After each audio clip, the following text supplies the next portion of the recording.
사약하는 보스 일행을 만나서 소개할 사람이 있다고 말한다. 그리고 소개할 사람이 오토바이에 대해서는 더 뛰어날 것이라고 말하며 은근히 자극한다.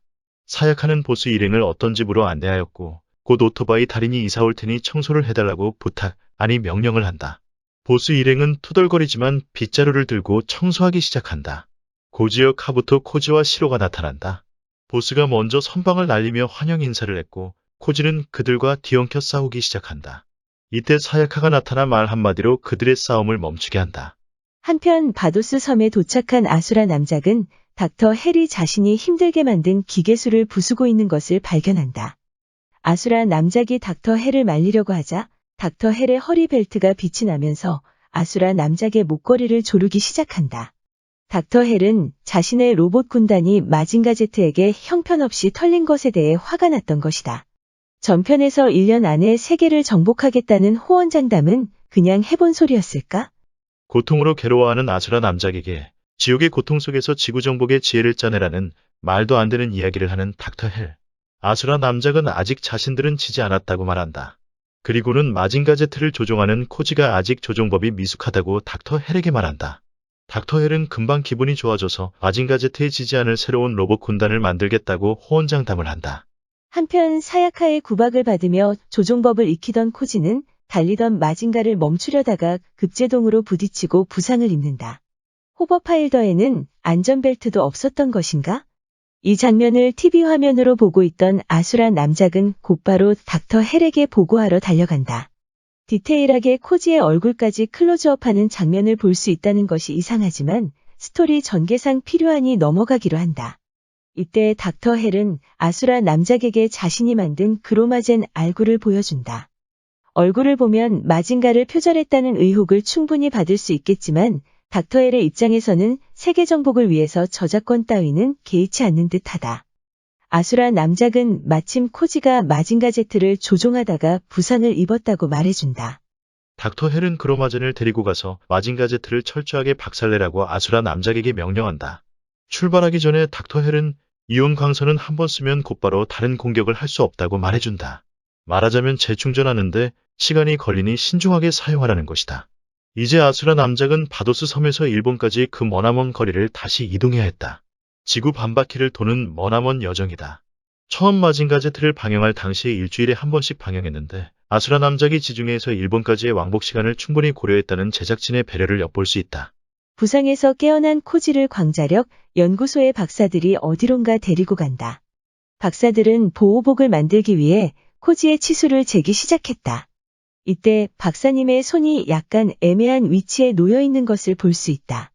치수를 재는 자가 없었다면 충분히 오해를 살 만한 위치라고 할 수 있다.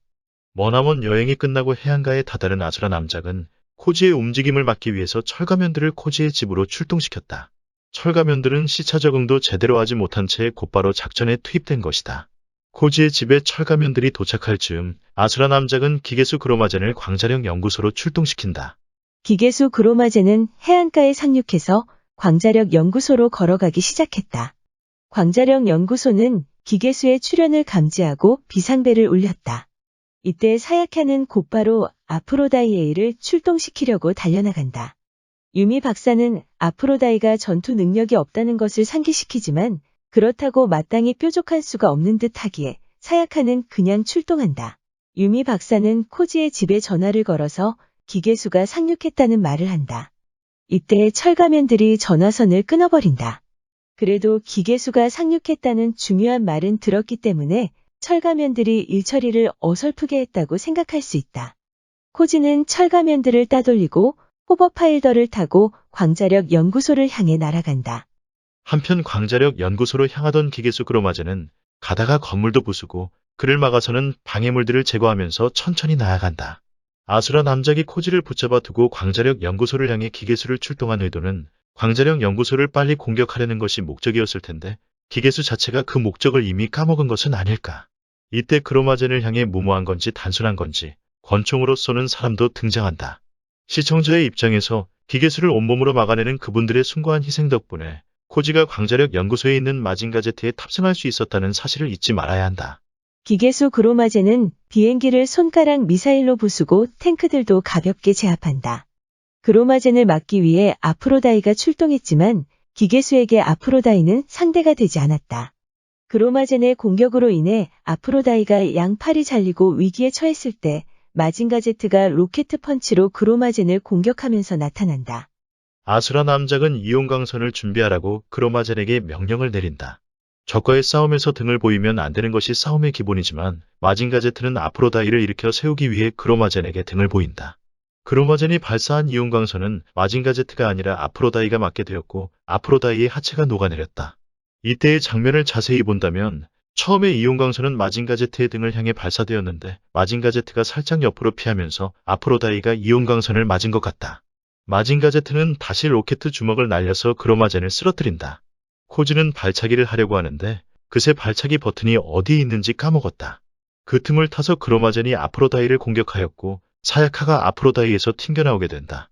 그로마젠은 사야카를 구하기 위해 다가가던 마징가 제트를 공격해서 일단 충격을 주었고 다시금 이온광선을 쏘려고 준비를 한다.